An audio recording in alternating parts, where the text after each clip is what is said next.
Welcome back to Never Did It. I'm Brad Garoon. I'm here with Jake Ziegler. On Never Did It, we look back at the last 100 years of movie history and then some in an effort to fill in some of our own movie blind spots. And over the last few weeks, we've been covering the last century in animation. We've made it up to the 1990s, and we're joined by a very special guest from Disconnected, the place where I get all of my information about where to blow my money. It's Ryan Verrill. So thanks for making me poor. Appreciate it. My wall doesn't look like yours yet, but it's getting there. I'm not showing my floors. That's the hard part. Right now, it's a bad time. I'm looking to pack some things up and hopefully ship them out, and it's a mess in here. Well, Godspeed. And you're doing the Lord's work. Man, it's become bad in here. I feel guilty, but also you're welcome.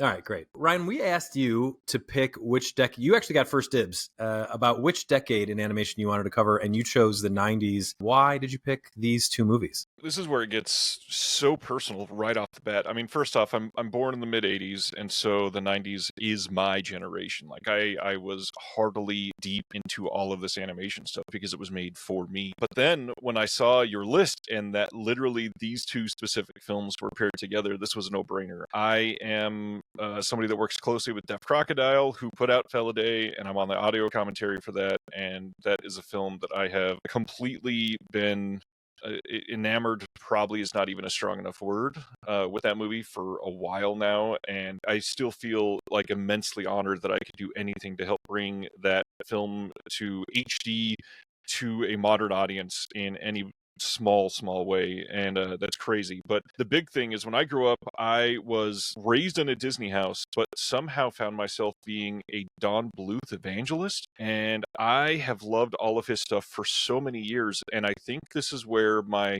inane ability to clamp onto an animated film and never let go came from, because I, at a young age, noticed how Disney movies are animated one certain way, and Don Bluth always found a way to find this 3D world in his animated dramatic scenes that Disney could never capture. This rotoscoping ability to put you in a scene and make you feel like you're a part of it, that I always felt like, well, damn, he wants me to be in his movie, and now this feels so much more personal. And to be honest, I think Anastasia is his masterpiece, so I am thrilled to be able to talk about both of these. Awesome. I felt that way until I watched a few more of his movies this week, and then I have a new weird choice for Don Bluth's best. I have a feeling that includes the word Lort, probably. No, it doesn't. Oh, you didn't watch Troll in Central Park? Yeah, that movie's awful. No, I didn't. I did not get to Pebble and the Penguin or Troll in Central Park.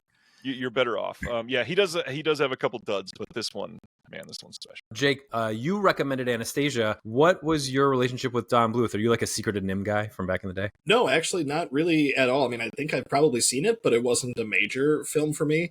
Just when we were looking at movies from the 90s, there's so many big animated movies from this decade that I know you'd seen. Obviously you've got I'm sure we'll talk about it when we get to our best sub, but like you've got the Toy Stories and Iron Giant and Aladdin, Lion King, Beauty and the Beast, some really strong Disney contenders and non-Disney contenders. So, I mean, Anastasia kind of stood out as what I remember being very good and, having really good songs and everything. I had seen it a long time ago, probably, but it did get at least one Oscar nomination for the song Journey to the Past was the Oscar nominated one. So I had seen it, a long time ago. I just remembered it being very good. And like I said, it kind of stood out just, knowing that you had seen so many of the other, major ones. And I don't have as varied of a background with animations. You've watched a lot more animated movies than I do. My animated, still pretty limited, to like the Ghibli and, Disney, Pixar, like major studio stuff. So yeah, I also remember, like I said, Anastasia being good. So I was hoping you'd like it. Well, let's start with Anastasia then. What year is this? 97. Bluth's, it's for sure Don Bluth on his own, his biggest movie. He defected. I love stories like this because it's so much like pro wrestling, which also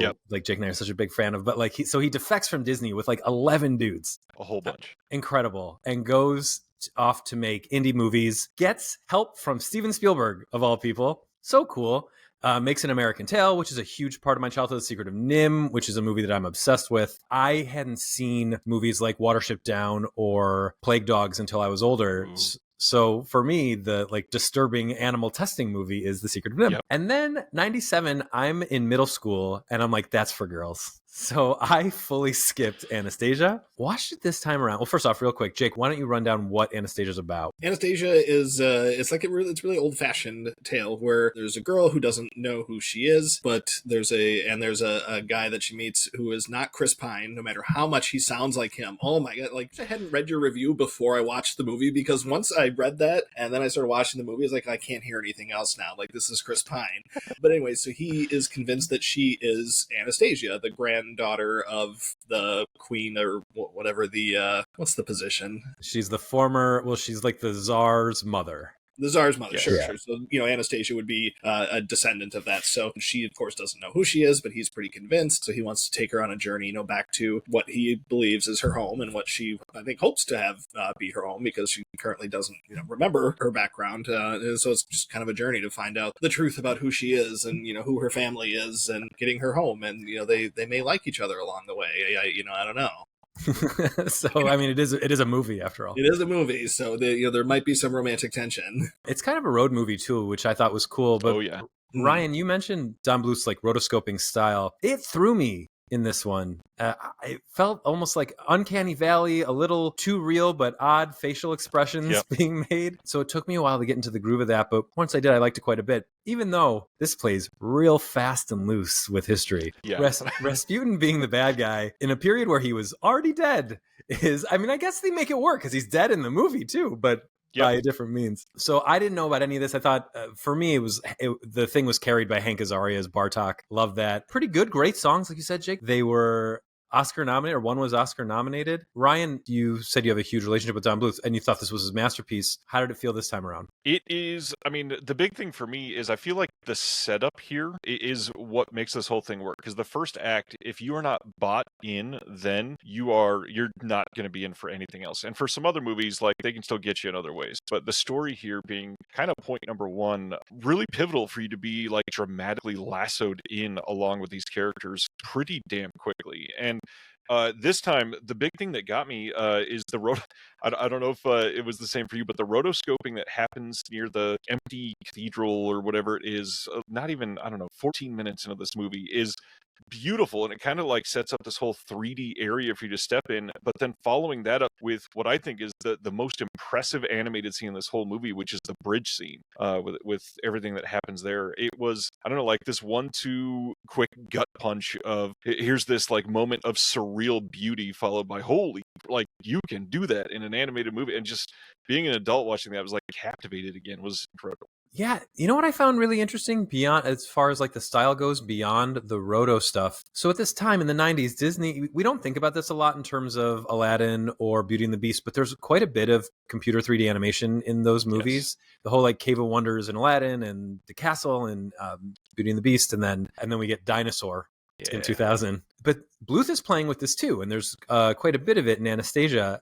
I went on and watched Titan AE after this, which I'd never seen before and I thought I would love and didn't. And it's wild how much 3D animation he jams in there. I think Titan AE is actually like a good pairing with Dinosaur because they're both like really going for it and the tech is just not at all there yet. Although I guess Pixar would beg to differ. Yeah, I was surprised there was so much of it in this, but for the most part, it works. It feels pretty seamless, kind of in the same way it did in Beauty and the Beast. Right. Like the 2D fits pretty well on top of the 3D. Where in Titan AE, I think he just got a little out over their skis. I think they missed a lot of things in Titan AE. Yeah. I think the voice acting is the biggest thing that takes me out of it. There, it's so bland. Well, Bill Pullman is just doing nothing. Yep. Nothing at all. But yeah, it did work in Anastasia. The other thing that I think works is, despite the fact that it's a little bit shoehorned, I do like the love story in Anastasia quite a bit. I think they're mean, but not too mean to each other in the beginning. He comes around to her, not because she's Tsarina. Also, it's so funny to think about like the political context of this movie in the 90s. Like, we're still not quite over the communists being bad. So the Tsar and his family are the good guys. That's good stuff. Also, I didn't know much about the real story of this Anastasia imposter that lived throughout the 20th century and claimed, I think it turned out she had been in like an asylum when she was a kid. And that's kind of like where the story gets legs, because there is now DNA evidence that the whole family was killed. Not to get too dark talking about a kid's movie. Yeah, I think I think the romance really works.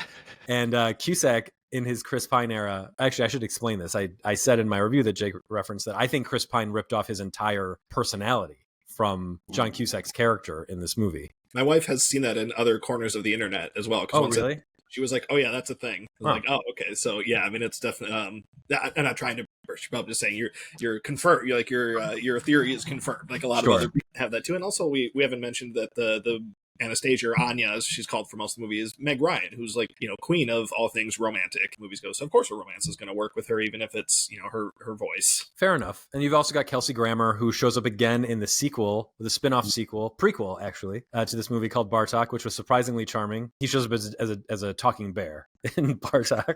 And Angela Lansbury is the mother of the Tsar, which she's also great. I mean, she's so wonderful in everything, and dearly missed. We're missing Christopher Lloyd there, though. I think this one deserves a major shout out. He's one of the big reasons that I love this as a kid too, because I was a little too young, shown the horror side of things, and I think like Don Bluth historically has always done that well in his movies. There's always something like even Secret of Nim has a couple really like, oh, if you're 7, this is kind of questionable if you're going to be okay that night.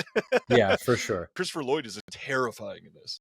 Yeah, he's pretty. Although he gets a little goofy by the end, which I think is probably striking the right balance. It is a disgusting character for a children's movie. Like for his limbs to be popping off and for him to be stretching his body out in such a gothic way, and to always be like bathed in the like classic Don Bluth neon green, neon blue bad guy colors. It's very, very cool. And I'm obsessed with Christopher Lloyd, and I did not know he was in this movie.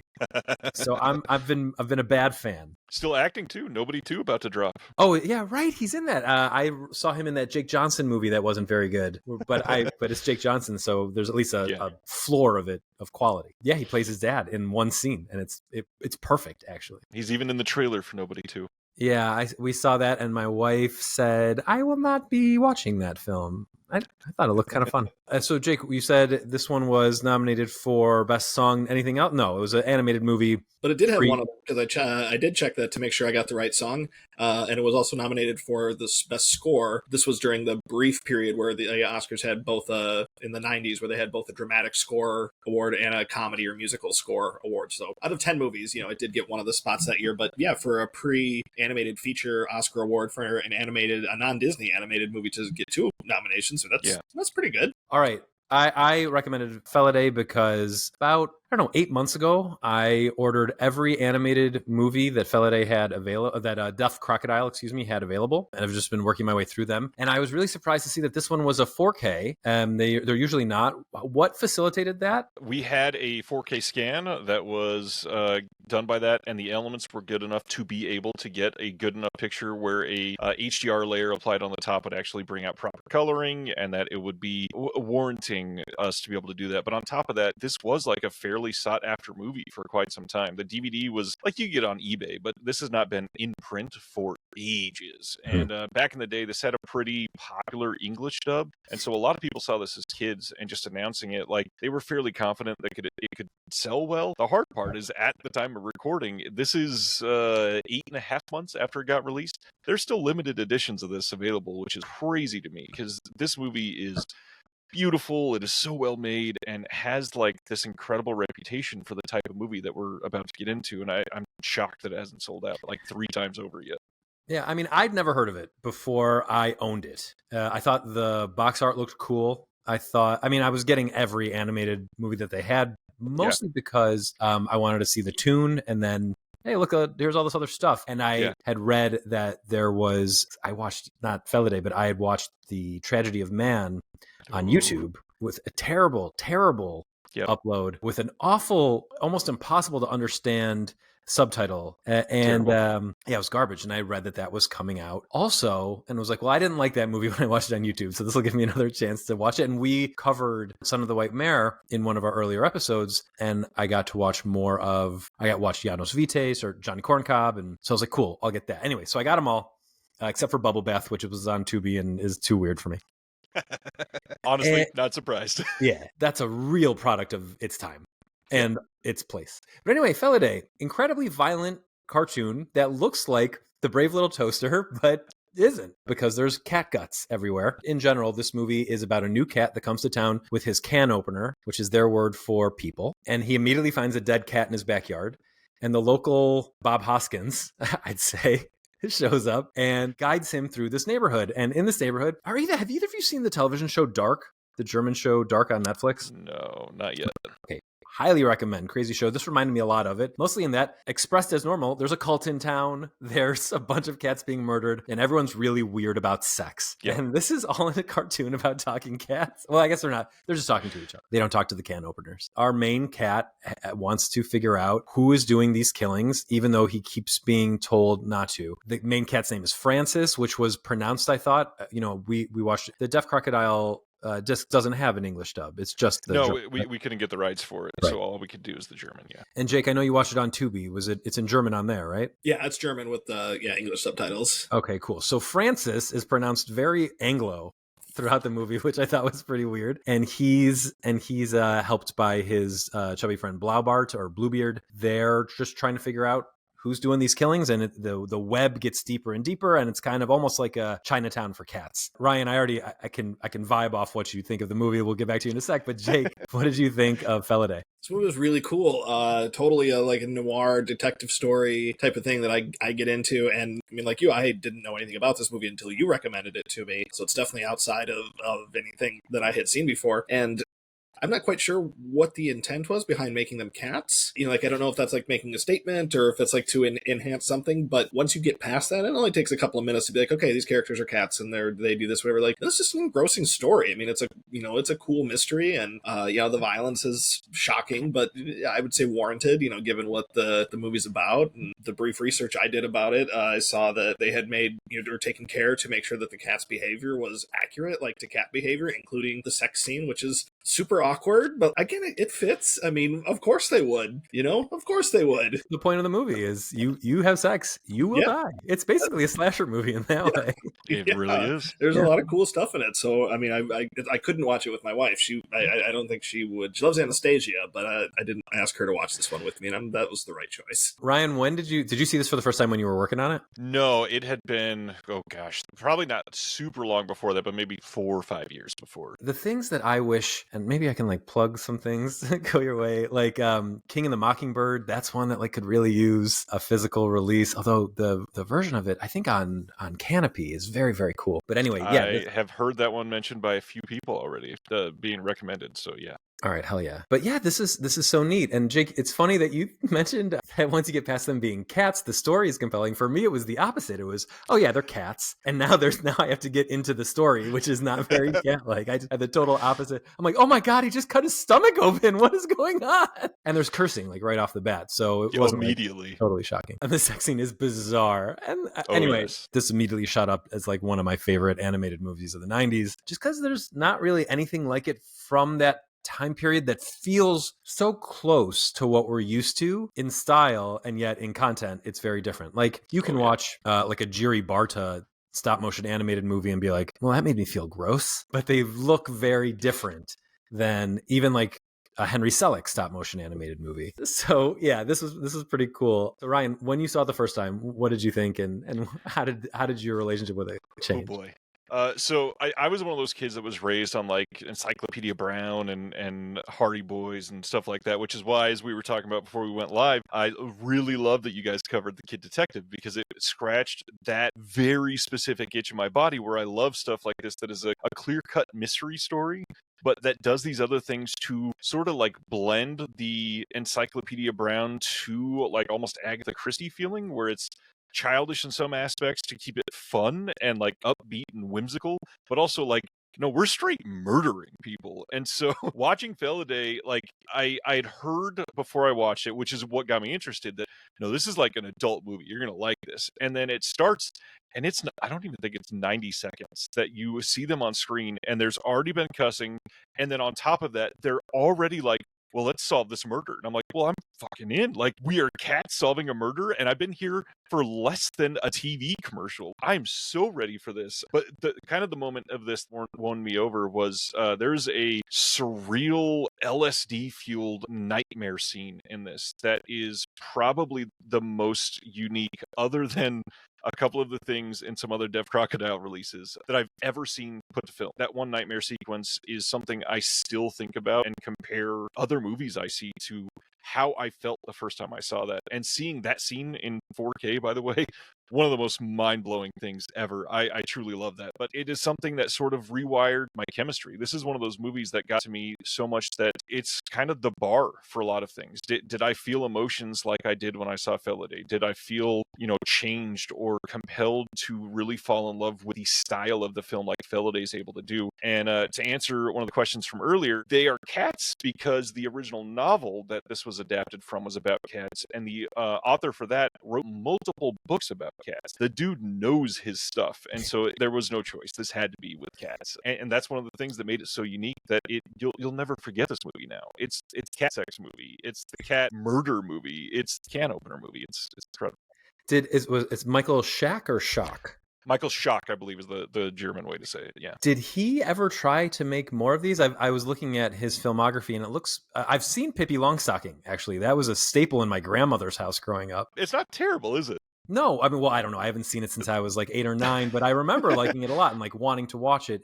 Would never have guessed that it was German. I don't know that my grandparents would have been cool if they'd known that. They wouldn't even buy a German car. Funny enough, I do think that it had been toyed with to do another one, but for similar sentiments that you're getting at there, the original author, his name is Keith Perinci, I believe was his name, sort of leaning more right than this film would have you believe. He has since even been imprisoned, and I think some of the drama behind that has kept people away from the name for some time now. Fair enough. Actually, yeah, there were some like kind of hinky politics going on throughout, but the movie pivots quite a bit, so you never get too suck into it. And the same thing is true in Anastasia, where they blame the Russian Revolution on magic. So bizarre stuff. Here, actually, I want to go back to Anastasia for a second, just because. So I watched like a bunch of Don Bluth this week, and I just want to touch on real quick. I watched Thumbelina, and that's a bizarre movie. It blew my mind. By the end of it, you know what it reminded me of, Jake? A movie I've asked you to watch, Mind Game, Taki Yuasa movie.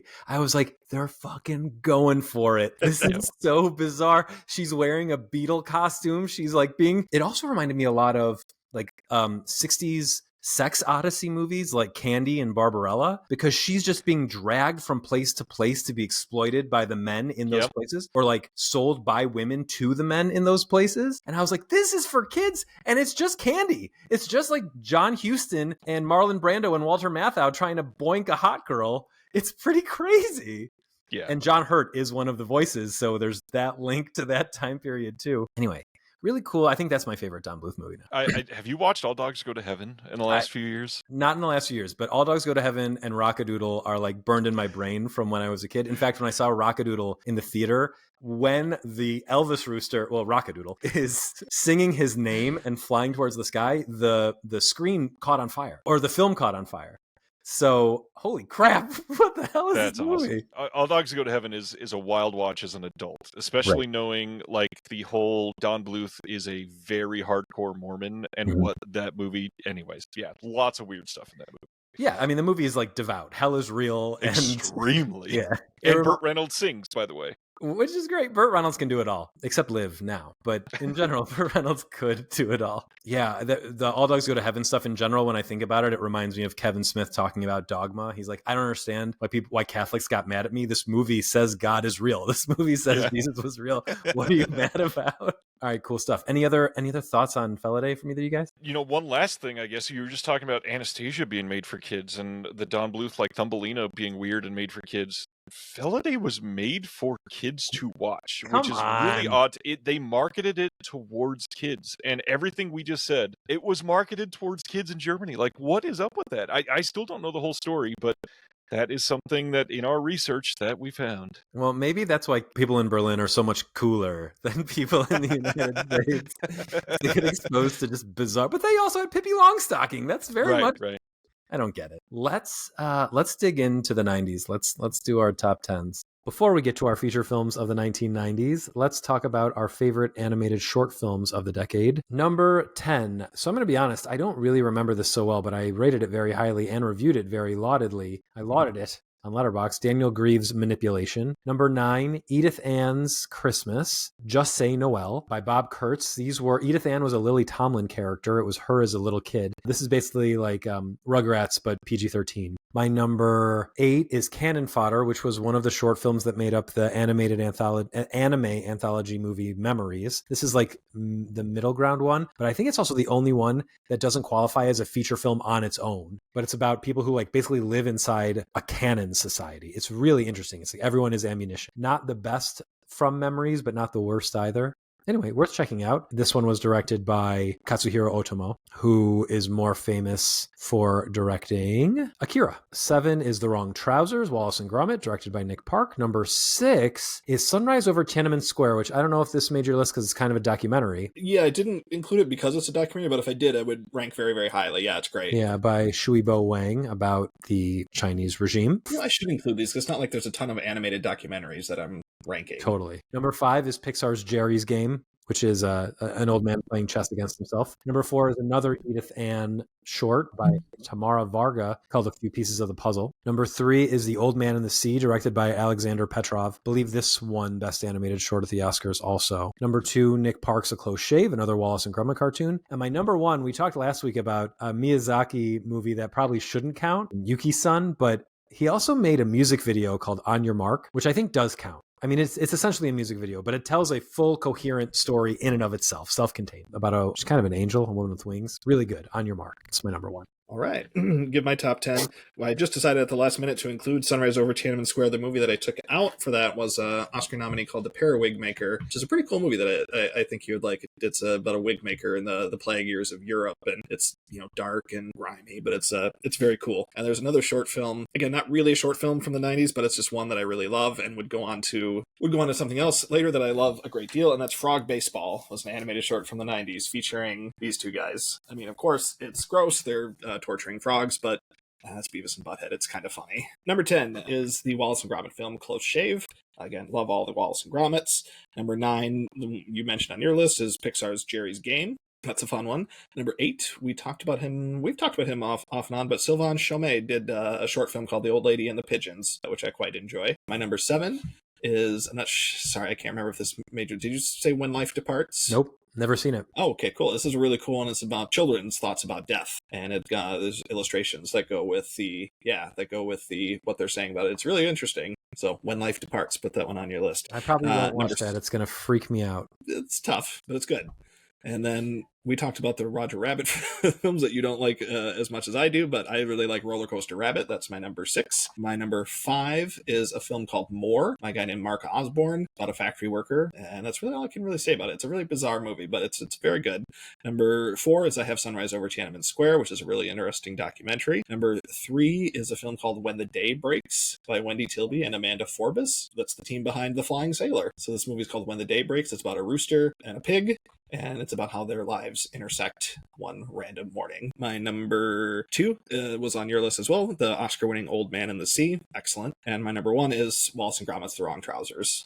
Great. And now here are our favorite feature films of the 1990s. Jake, do you want to start with your best, your favorite animated films from the 90s? Yes, I have my list here. A lot of great ones from this decade, actually, as I looked at them, certainly more so than I thought. Anastasia actually didn't make my top 10, and I liked it quite a bit. That came in at number 15 on my list, and then a couple others that I really like just above that. I love Beavis and Butthead Do America, Prince of Egypt, James and the Giant Peach, and Felidae are just right outside my top 10. Felidae came in at number 11. So then my number 10, Disney's Hunchback of Notre Dame, which Brad and I talked about a couple of weeks ago. I can't remember how it came up, but it is definitely Disney's horniest movie and one of the darkest, and it's actually really cool. It was one that passed me by when it came out at the time. When I watched it as an adult with my kids, I was like, oh my gosh, this movie's weird, but I really like it. And number 9 is Toy Story 2, which I think is a great sequel.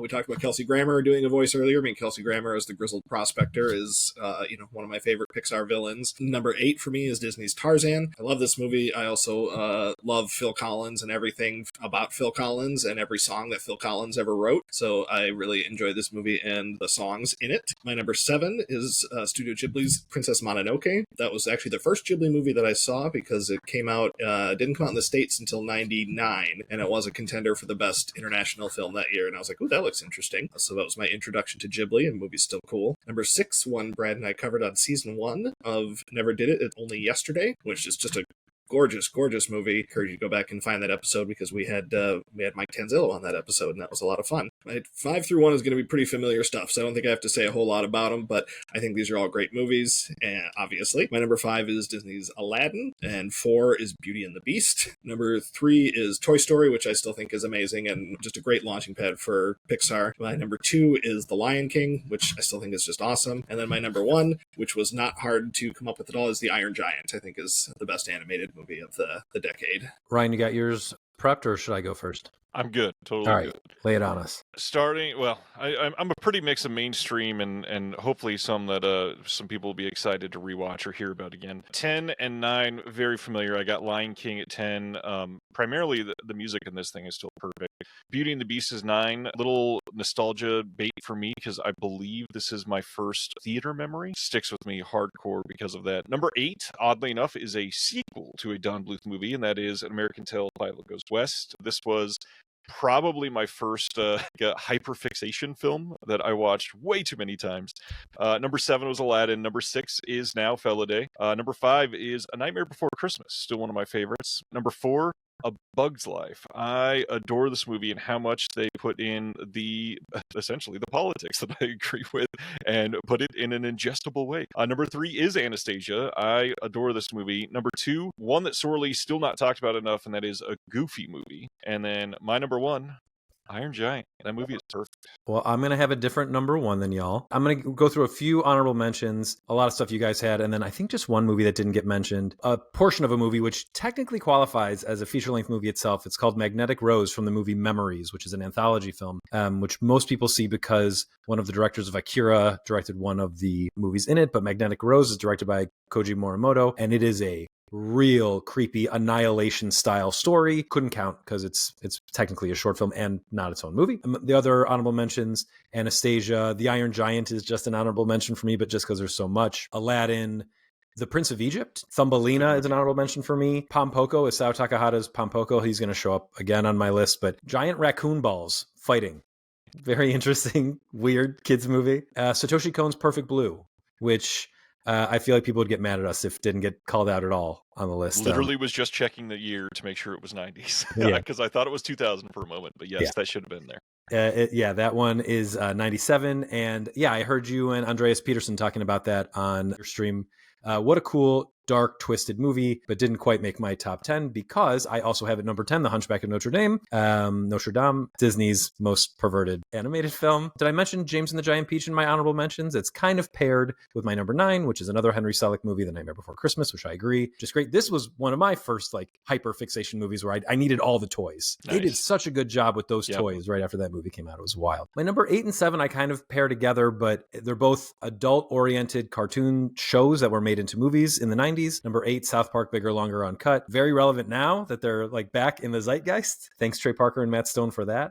And my number 7 is Beavis and Butthead Do America, which is my favorite Mike Judge movie. Apropos of the nightmare scene in Felidae, one of the coolest things about Beavis and Butthead Do America is the Rob Zombie animated dream sequence in that movie, which I think was very influential on a terrible movie that came out this year, the Plankton movie, which showed up on Netflix. And the only good thing about it is that Plankton has these dream sequences that are animated in a different style than the rest of the movie. You've got a Steamboat Willie style and a Rob Zombie style deal that looks just like the Beavis and Butthead Roller Coaster of Love segment. So those are both really cool and don't get talked about much anymore, which I think is a bummer. I think people should really check out Beavis and Butthead Do America again. Yeah.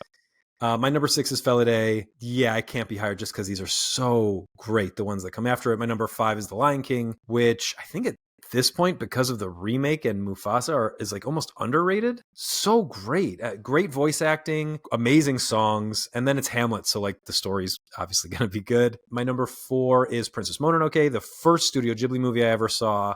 We watched it in school and I was scared. So many of these movies came out in 97. That's wild. I almost paired number 2 and number 3 as one because I wanted to have more room in my top 10, but I'll be fair. Number 3 is Toy Story 2, which I rewatched kind of recently and was surprised at how much more I liked it than when I had originally seen it. And my number 2 is the original Toy Story, which is just a perfect I mean, as evidenced by the fact that Pixar is still dominant now, despite the fact that, it's churning out movies that aren't even close to this good. And then my number one is Only Yesterday. Jake, you mentioned it, but Isao Takahata's story of a woman trying to figure it out, go into a farm, and then the movie kind of resolving during the credits, which is annoying, but... Go back and watch them? I did, yeah. Okay, good. Well, I'd seen it the first time. Yeah. And then, we reviewed it for the show, and I was like, we don't even know if she goes back. And Jake's like, yes, you do. It happens in the credits. Well, I always watch the credits. It's a major plot point in the credits. It's really annoying. It's unusual. Yeah, it's weird. Yeah. Takahata died a few years ago, but he left behind, Grave of the Fireflies and this and Pompoko and The Tale of Princess Kaguya. And we recently talked about, The Castle of Cagliostro, and Miyazaki wouldn't be where he is now without Isao Takahata. So for all those reasons, number one for me. Ryan, where can people learn more about the bajillion things that you do? Everywhere under the name The Disc Connected with 2 C's there in the middle, or someone'sfavoriteproductions.com. If you are interested in physical media of any kind, you will clearly find many things to appreciate there. But if you really love holding physical goods, I also publish a magazine called The Physical Media Advocate, and would love you to check it out. Awesome. Thanks so much. All right, we'll be back next week with the animated films of the aughts, is what I call them. Thanks for spending time with us on Never Did It. Please subscribe to us on YouTube if you haven't already. We're at youtube.com/@NeverDidItPod. I don't know why they make you do the @ but they do. Liking, subscribing, and turning on notifications helps us out a lot. You can follow me on Letterboxd at letterboxd.com/BradGaroon, and Jake is at letterboxd.com/Jake_Ziegler. To find out what we're watching next week, visit the Never Did It Letterboxd list pinned to both of our profiles. The top 2 movies in that list are always a preview for next week. And Jake runs our Facebook page, facebook.com/NeverDidItPodcast. And we'll see you next week.